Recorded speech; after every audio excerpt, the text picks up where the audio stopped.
I'll recap this a little bit. One of the reasons I wanted to talk to you was I see you travel a lot. You're traveling a lot right now in the U.S. Mm-hmm. How many cities have you been in now? Nashville now is my 7th main city. So I've been to Los Angeles, San Francisco, Austin, Dallas, Fort Worth, Atlanta, and now Nashville. I've traveled 30 or 40 countries in the last 20 years. Have you? I think you've been in something similar to that? Something similar, I think about 32 or so, something like that. Okay. Yeah. My impression is that if you spend a fair amount of time traveling, whether it's for fun or work or whatever, it changes the way you see a lot of things. And I think it's because we all live in these bubbles, and specifically, usually it's a country bubble. Mm-hmm. And I think it takes getting out of that bubble for a while before you can kind of look back at your own country and say, I see my country a little bit differently now. Do you agree with any of that?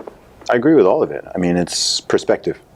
That's one thing I always say. I'm a big advocate for traveling. I'm always telling people that I recommend they should travel, especially if they haven't, both within their own country, because it gives perspective. Wherever someone is based, if someone is born and grows up in a certain place, whether that's a town, a city, a country, a region, whatever it is, you assume other places are the same. It's really not. The countries vary very, very greatly between each other, but there are thousands of things that are like that where you wouldn't really know, and you'll find actually your assumption that everyone does things like that because that's how it's done there, right, is an incorrect assumption. Well, and that's the most interesting part to me is there are these things that are assumed. Well, of course this is the way. Yeah. Of course this is how people do this. Mm-hmm. Until you go to another place and you're like, oh, not everyone is doing this thing that I was led to believe everyone was doing. Mm-hmm. But it's so strong sometimes that you realize there isn't a gender war going on in every country. Oh, no. Toxic masculinity is not something assumed to be, of course, a major factor in every country. You go to some countries and people aren't even talking about it. I'd argue it's not assumed to be a factor in any country, in the grand scheme of things. I think that's It seems like it's assumed to be a factor in the U.S. Maybe on Twitter. Okay, fair enough. Fair enough point. I think if you went to most people in the real world and you put a microphone in front of them and said, well, what's your view on toxic man? Toxic what? Yep. Never heard of it. Very good point. Yeah, I think that there's a lot of stuff that if people are kind of embroiled in certain circles, whether that's online or in academia or social media or whatever, it can be easy again to assume, oh, actually everybody is aware of some of these weird things going on, whereas you might go to someone, they're like, gender war? What? Like, what? Well, that's an excellent point. I want to loop back to that because that's so important. As I said, I've spent a lot of time in England over the last 10 years, and I was aware somehow the election of Trump seemed to have something to do with Brexit. Mm-hmm. Do you agree with that or do you disagree with that? I think there are certainly some parallels. Okay. Yeah. As an American looking at it from the outside, one of the things that strikes me as most interesting and maybe most disconcerting is the idea that you would have a referendum, you'd have a vote on something, and from the outside, it appears that some or a lot of the government folk seem to be actively trying to not implement it. Mm-hmm. It's not just the government. It's large swathes of the population. That's one of the counterpoints you hear. Mm-hmm. Well, people didn't really know what they're voting for. Yeah, is one of the counter arguments. Which is a terrible argument, but yeah. Well, but let's say it's true. Mm-hmm. Couldn't you make that argument about anything? Of course you could. Yeah. Look, a lot of people are not happy with it. Mm-hmm. A lot of people are not happy with it. I mean, look, I'm someone who voted Remain, but I honor the result. It's that simple to me. To me, the bigger concern, the idea that a nation, the idea that a government would have such a referendum, like you said, and then be back and forthing on the vote, and people are agitating to repeat it or change it or repeal it, all that kind of stuff, that sort of rejection of the concept of democracy, which is what people had agreed on, that's a bigger threat to me, that's a bigger concern to me than anything that may come out of the UK leaving the EU, right? Not because, I mean, I didn't vote that way. You know, technically my side lost that vote, but it's a vote. So it's like, okay, well, cool, we'll go with the result, right? This whole thing of kicking, screaming, and ranting and raving and wanting to redo the process because some people didn't get their way. One, I think it's childish. I think it's childish. It's like when you were playing, I don't know, sports as a kid, and one team would start losing, and the guy who owns the ball is like, well, I'm going to take the ball and I'm going to go home. If my team doesn't win, then nobody can play. I think the fear mongering on both sides has always been overblown. Even prior to the referendum, ideologically, I kind of leave pro-leave.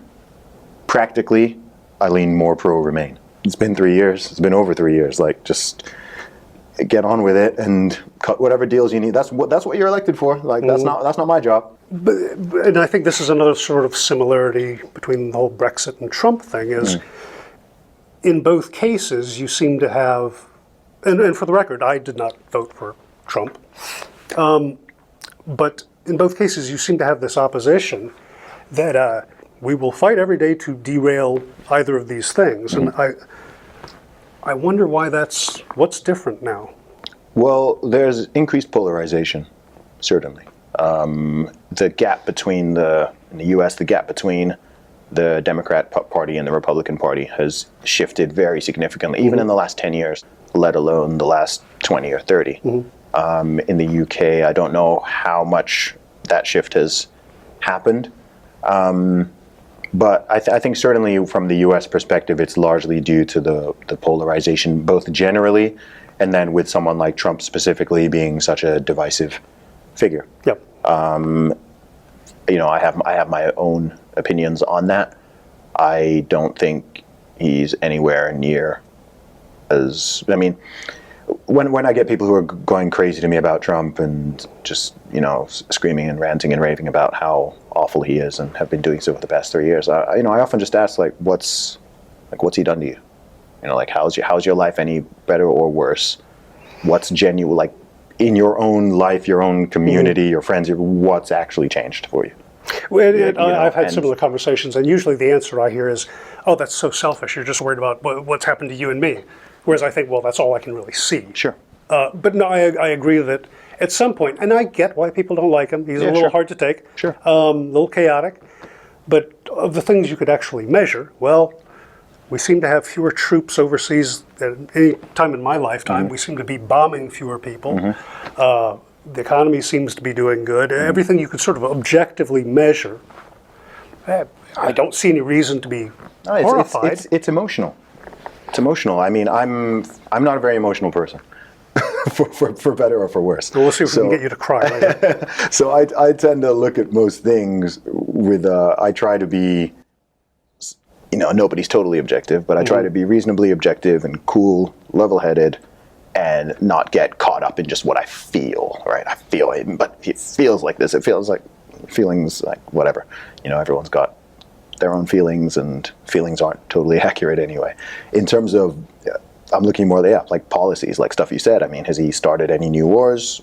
No. Like, what were people fearing when he got elected? Oh, everything, but... Potential nuclear war, fights with North Korea, stuff involving Russia. He's going to just round people up and deport all these people. Economy, you know, all that stuff. None of it's manifested. None of it's manifested. I mean, I remember the ridiculous level of scaremongering. I wasn't even in the U.S. and I was seeing it.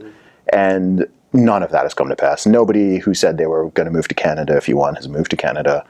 Nothing has really changed. It's like, okay, you may not like the guy, but, you know, again, I think it's childish. To me, it's just immature. And also, I mean, there are so many factors here. It's like, one, whoever leads the country, how much does it really affect you? Unless you had someone come in who really, really implemented some crazy, horrible policy, then, I mean, if you didn't watch the news and you weren't on social media, would you even notice when the president changes?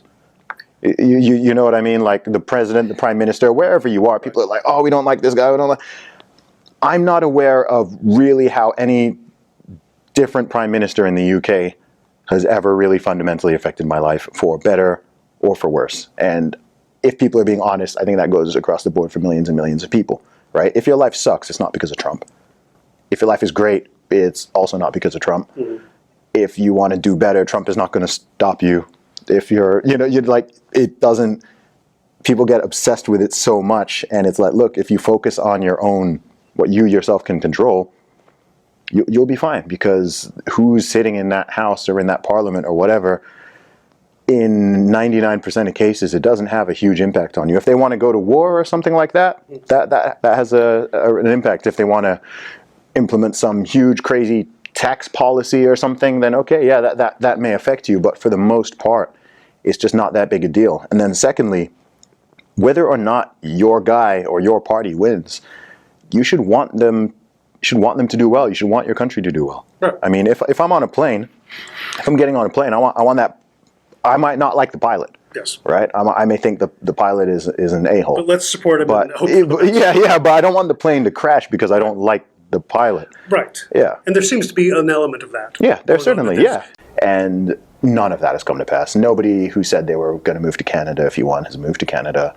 Nothing has really changed. It's like, okay, you may not like the guy, but, again, I think it's childish. To me, it's just immature. And also, I mean, there are so many factors here. It's like, one, whoever leads the country, how much does it really affect you? Unless you had someone come in who really, really implemented some crazy, horrible policy, then, I mean, if you didn't watch the news and you weren't on social media, would you even notice when the president changes?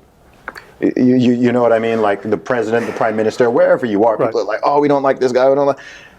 I'm not aware of really how any different prime minister in the UK has ever really fundamentally affected my life for better or for worse. And if people are being honest, I think that goes across the board for millions and millions of people, right? If your life sucks, it's not because of Trump.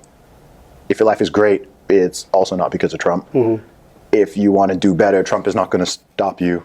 If you're like, it doesn't, people get obsessed with it so much. And it's like, look, if you focus on your own, what you yourself can control, you'll be fine, because who's sitting in that house or in that parliament or whatever, in 99% of cases, it doesn't have a huge impact on you. If they want to go to war or something like that, that has an impact. If they want to implement some huge, crazy tax policy or something, then okay, yeah, that may affect you. But for the most part, it's just not that big a deal. And then secondly, whether or not your guy or your party wins, you should want them to do well. You should want your country to do well. Right. I mean, if I'm on a plane, if I'm getting on a plane, I want that.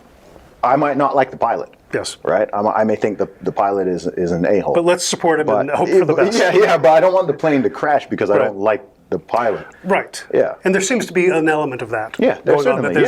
I just as soon we crash. Yeah. Then, well, a lot of people who do geopolitical analysis, they would even argue that it largely doesn't matter who's president, even with things like war. That they're constrained by a lot of their history, what the environment is that they find themselves in.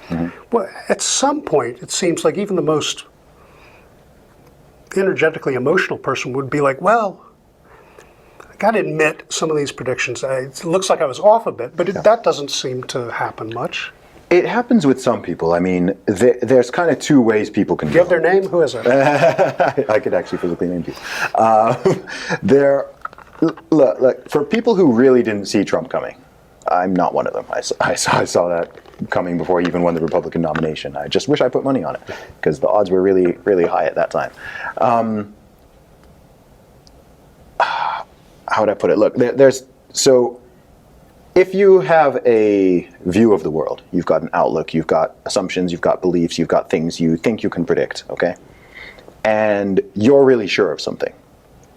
And then something happens which shows your prediction was way off, right? Like, oh, the whole different situation that you thought had a 2% chance ended up happening.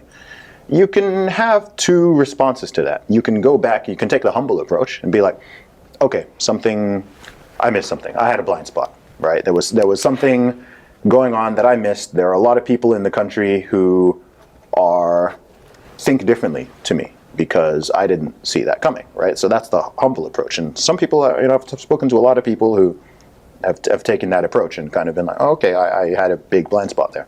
And then they've gone and spoken to people and found out, oh, why did you vote for Brexit? Why did you vote for Trump, right? So there was that kind of approach. But then you have the what I'd call like the immature approach, which is just assuming, no, you are still right, and everybody else is just so wrong. So if you're one of those people who, you've got people who thought that both Brexit and Trump, there are people who exist who think that both of those things were about racism and xenophobia and anti-immigration sentiment, right? The reason why Trump won is because there's this boiling evil racism and hatred in America, or some form of white supremacy. It's like people go on TV and they say this stuff. And the same with Brexit. Yeah, and the same with Brexit. Yeah, xenophobia. It was all driven by people who just don't like immigrants and stuff, despite the fact many immigrants voted for Trump and Brexit. So you've got people who just doubled down on that instead, saying, "Wow, the country is even more racist than I believed." I knew they were crazy and racist. I didn't know how many. I knew it was bad. I didn't know that. Oh, man, I didn't know all my neighbors, and I didn't know half of the people were racist and whatever. And so there's people who have taken that approach and just kind of doubled, tripled down on that logic. And then you've got the people who are more humble. I don't know what that split is there. And then you've got the people who are more humble. Oh, okay, I missed something here. I missed something here. I need to take a step back. I missed something here other than I didn't know how bad everyone else was. Yeah, exactly. Yeah. Exactly. So it's like one is like, well, I'm still right. My everything I thought was still right. It's just even worse. Whereas someone else is like, okay, it's there must be other reasons. Maybe why don't I go and talk to some? Why don't I go speak to a black female Trump voter or a Mexican Trump voter, or why don't I speak to a Nigerian Brexit voter or someone who came over from Poland and voted for Brexit? Right. And then because that person obviously does not fit the narrative that you've painted in your brain. You're saying, oh, Trump hates women, Trump hates black. So why don't you speak to a black woman who voted for him and say, okay, well, that obviously wasn't her reason. So you might get a picture of, oh, okay, oh, she liked his tax policy. Oh, she wanted to support the border because they thought illegal immigration is actually harming black employment and harming certain communities and things like that. Oh, okay, they were worried about drugs coming in through the border. Okay, they were like this. They're like there are so many different reasons why people think and vote in different ways. It's not one thing, and trying to boil down this is just a general thing in life, right? Trying to boil down any multivariate issue to one thing is always stupid. Yes. It's always a bad idea. Humility. As we both said, if you have some view of the world, some kind of reality matrix that you look through and you use it to ideally make some predictions. Well, given these facts that I see, I think this is going to happen. And as you said, there are two responses to that. And the one that I always mostly try to fall into is some level of humility about, wow, I was wrong. Wow, I wasn't even close. My first through ninth impressions were all wrong on this. Clearly, and that makes me think, well, clearly I was missing something.